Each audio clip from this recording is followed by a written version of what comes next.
Lear realized quickly that there was no good place to make camp that didn't also limit their options. Trees stood too dense for proper sightlines. The ground was too uneven for quick movement if they needed it. But they were exhausted, and exhaustion made decisions for you, eventually. It took longer than it should have to agree on where the fire should go. Someone suggested something reasonable, but it didn't land right.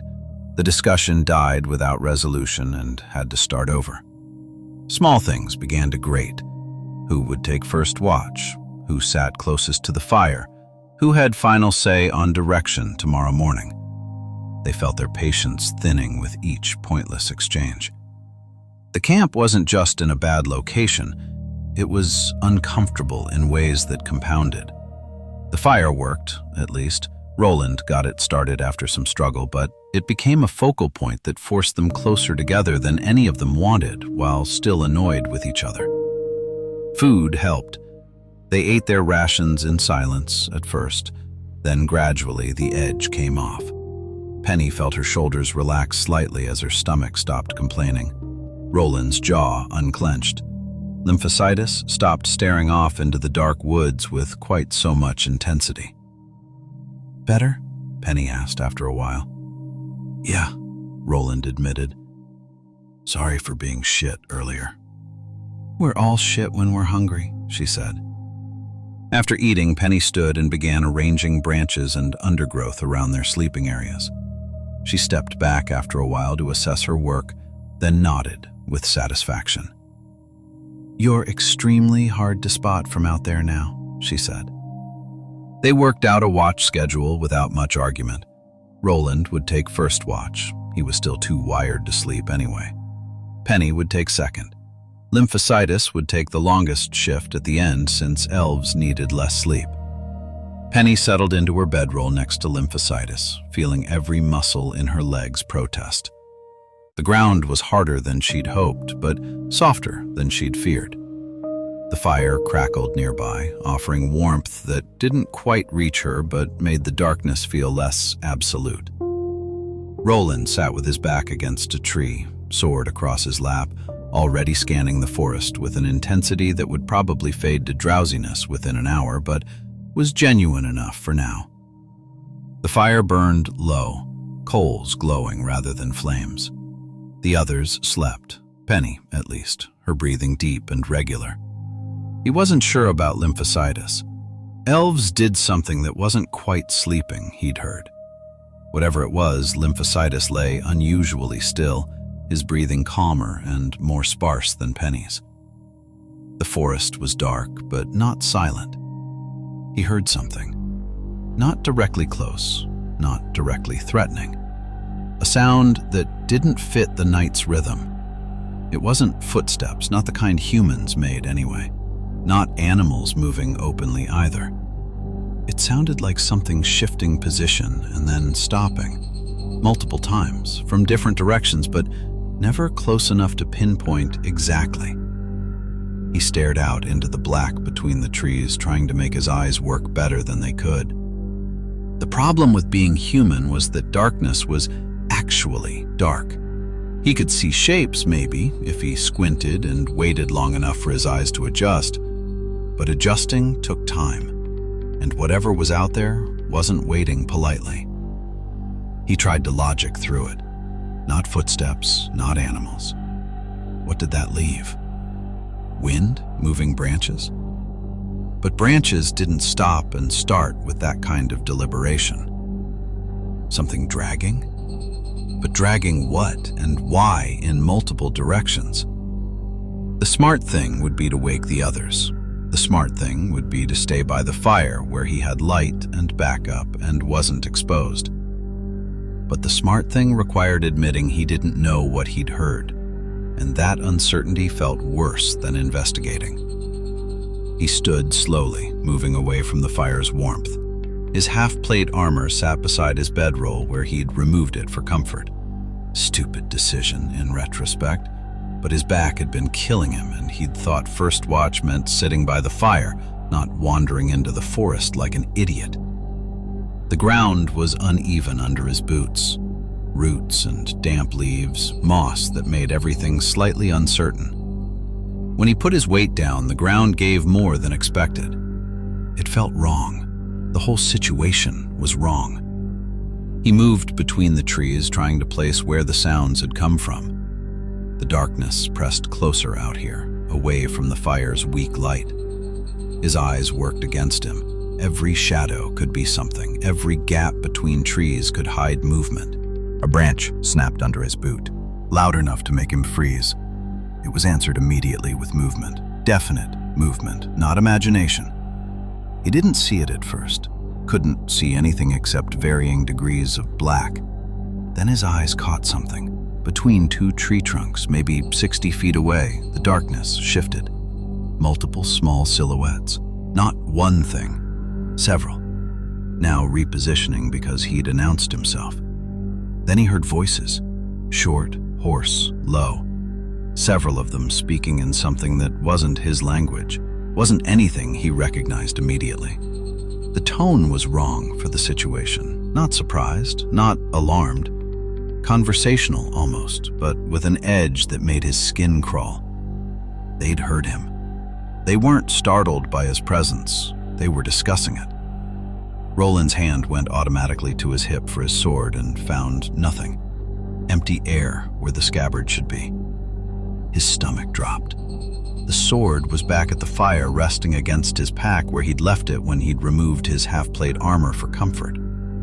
Stupid. Monumentally stupid. No weapon, no armor. Just him, standing in the dark with things he couldn't see properly, discussing him in a language he didn't understand. He heard the voices change tone. Harsher now, darker, faster. A short, rough sound that carried the weight of command. He turned and moved. Fast. The way back toward camp was darker than he remembered. The fire's glow was there, but further away than it should be. Had he walked that far? Branches slapped against his legs as he moved, not running exactly, but as fast as the darkness and forest allowed. Behind him, he heard footsteps. Something moving low to the ground. Something else taking a wider arc around the camp, not following him directly, but flanking. They were coordinating. Whatever they were, they understood tactics. He broke into the camp's clearing, voice cracking when he shouted, but carrying anyway. Up, now! Penny woke with her heart already racing before she understood why. Her hand found the crossbow, pressed it hard against her chest. What is it? What is it? She shouted. But Roland just kept screaming something incoherent, panic stripping his words of meaning. Lymphocytus sat up. He seemed to understand faster than Penny, squinting out into the darkness, seeing shadows but not what they were. This made him decisive rather than paralyzed, though fear was there underneath everything. He stood and made an arcane gesture, stretching out his hands. A small crackling orb of white cold light shot from his palms toward the silhouettes. The orb exploded soundlessly, expanding in all directions, latching onto tree trunks and ground just beyond the fire's reach. In the light, Lymphocytus saw three figures clearly. Two stood close together, hunched, almost motionless. A third stood further back, partially behind a trunk. The bodies were humanoid but crudely assembled, like someone had recreated humans from memory and gotten the proportions wrong. Backs tilted forward, necks jutted out, arms hung slightly too long down their sides. The faces were broad and flat, resembling ugly dogs or hyenas. Wide jaws, powerful cheek muscles, short snouts, and ears set high, pointing back at odd angles. Too many teeth, too large, pushing their mouths into an unsettling grin. Patchy fur, thin in places, darker along the spines. Their eyes met Lymphocytus's without curiosity or hatred. Just recognition. You are something to be handled, and now they can see us better too. Lymphocytus's eyes went wide when he saw the creatures about to explode into movement. With his arms still extended, he pressed on from somewhere inside himself he'd never visited before. The creatures froze mid-leap, suspended. "What did you do?" Roland shouted. "I don't know." and I don't know how long I can hold them. Do something, Lymphocytus hissed between his teeth, visibly straining, face red, a vein bulging at his temple. Roland heard fast steps moving around the sides of the camp, someone pulling back, another circling. They moved like coordinated dancers. A low sound came from the left side of camp, a short clicking. An answer came from further away. I'm not waiting for some clicking dog to make mincemeat of me, Roland thought. Here, I'm the one making mincemeat. He grabbed his sword from near the fire as he ran, no time for armor. He sprinted forward to cut down the ones Lymphocytus was clearly holding. A whining sound came from behind. The sound hit something on the ground, bounced, and struck Roland in the back of the head.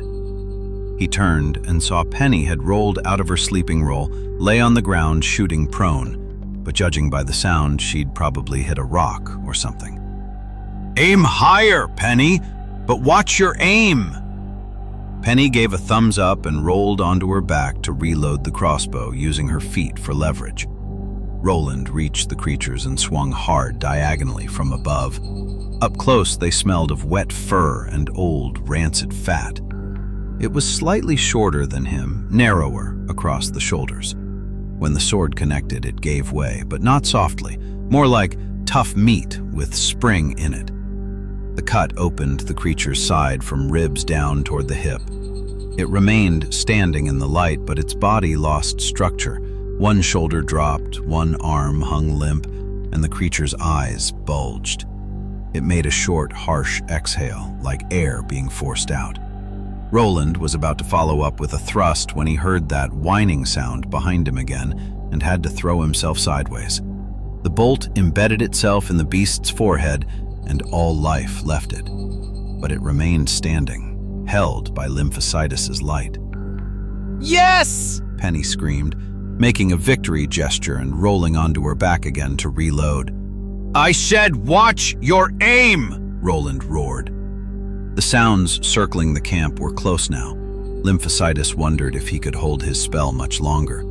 And if something broke through his field of vision, what would he do then? He felt a blood vessel threatening to burst in his skull, everything whitening when he had to maintain control over the frozen creatures with one hand while stretching the other toward the forest where sounds approached.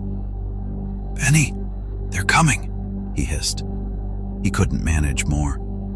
A figure rushed forward at the very edge of camp, not straight toward the fire, but at an angle, like it knew where the boundary was.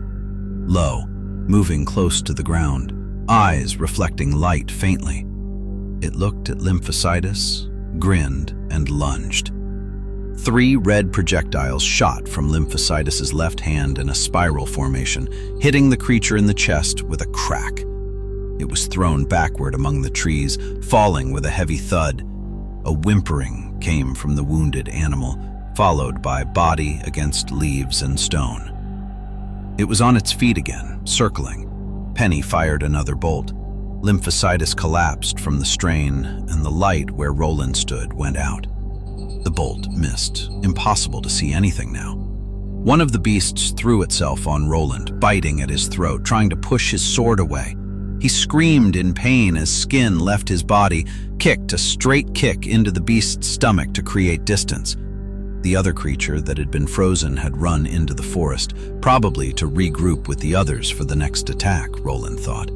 He swung wildly with his sword in the direction he thought he'd kicked the creature and made a nasty hit. Felt like metal giving way, buckling inward. That probably hurt. The creature in front of him howled hoarsely.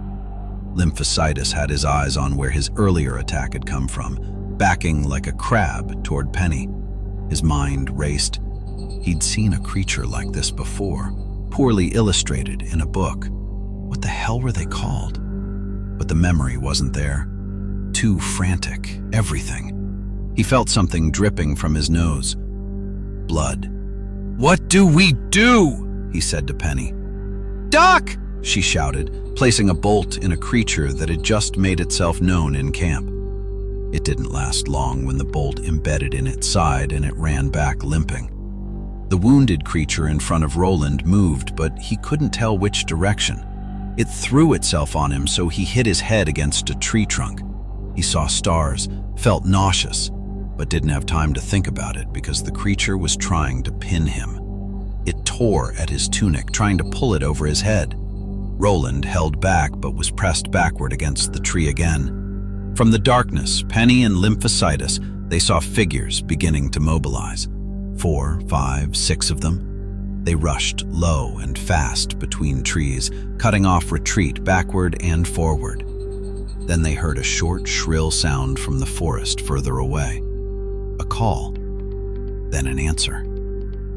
"Herding us into a bottleneck so we can't flee," Penny said. "Doesn't look better.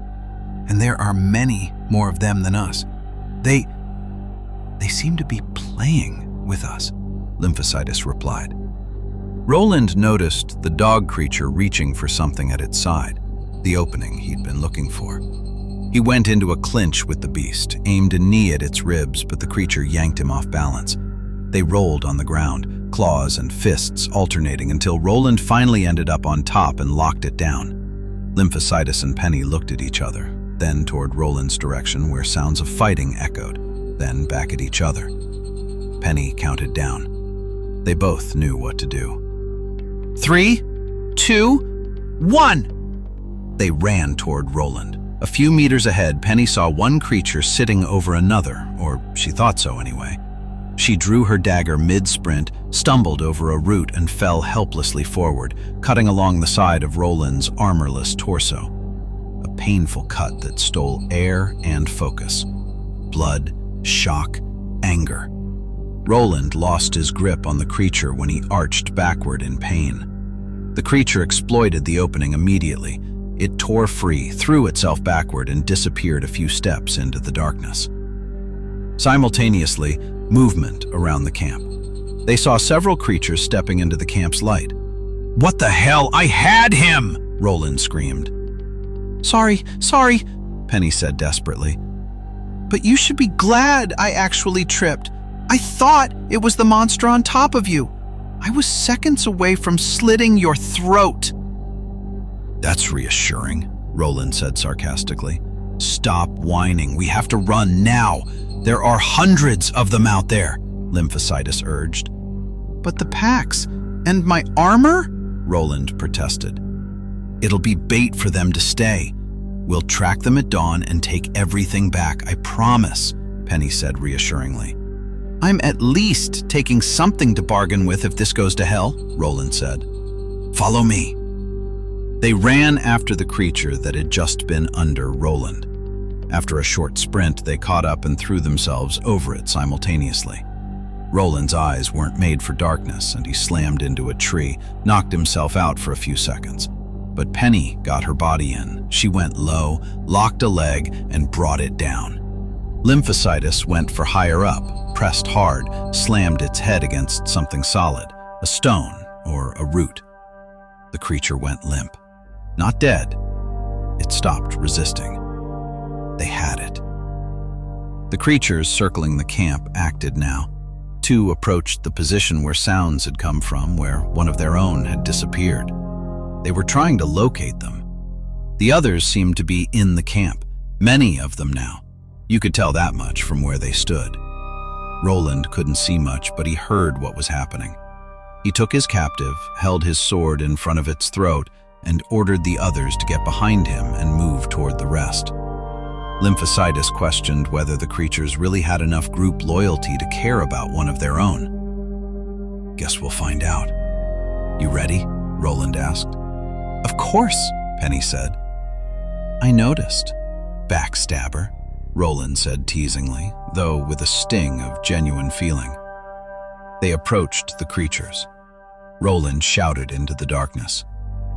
"I hope you understand what I'm saying. If you want your friend alive, you back off. Calm and quiet. We don't want trouble. You started this, remember that." "That's right," Penny added, peeking from behind Roland's back with her crossbow raised. Lymphocytus looked out from the other side, breathing deeply, and with each exhale, sparks flew from his fingertips. He was ready for this to go to hell. He didn't trust the creature's solidarity, but Roland had sounded convincing. The two creatures stopped and backed toward the horde standing in their camp. Roles reversed, now they were the ones on the outside looking in. The largest and ugliest of the dog creatures, the one with the most armor, though armor was generous, took charge. It called out to them in broken but almost comprehensible common. "Let them go. You go. Leave stuff." "We're fucked. I knew we were fucked," Lymphocytus muttered. "Not fucked yet, but we're probably losing our stuff for a while at least," Penny assured him. "And if they make a move, we shoot and run." Roland had listened to Penny and said resignedly to the leader figure, Okay. But throw me my armor at least. It has, what should I say, sentimental value." "Senti, what you say?" "Talk so understand," the leader growled. "That it's not worth any money, but it's worth feelings. Forget it, take our stuff and the food, take all that, but you don't have any use for the armor." The forest went completely silent. Some laughed shortly. "Worth in feelings," someone tried to mimic in broken common. The answer came immediately without negotiation. "No." And in the same moment, something metallic scraped over stone in their camp, a short clatter revealing the armor being lifted. "Is ours now. Let go, you leave." The captive moved slightly in Roland's grip. It seemed to have woken up. Maybe it had been awake for a while. It whispered calmly in the same broken dialect. "Go or not. I get reward either way." Penny saw Roland trying to weigh something, but she cut off his thought process and said shortly, "Not a chance. We're leaving. We'll track them when it gets light, okay? We'll get your armor back, I promise." "Agreed," Lymphocytus added.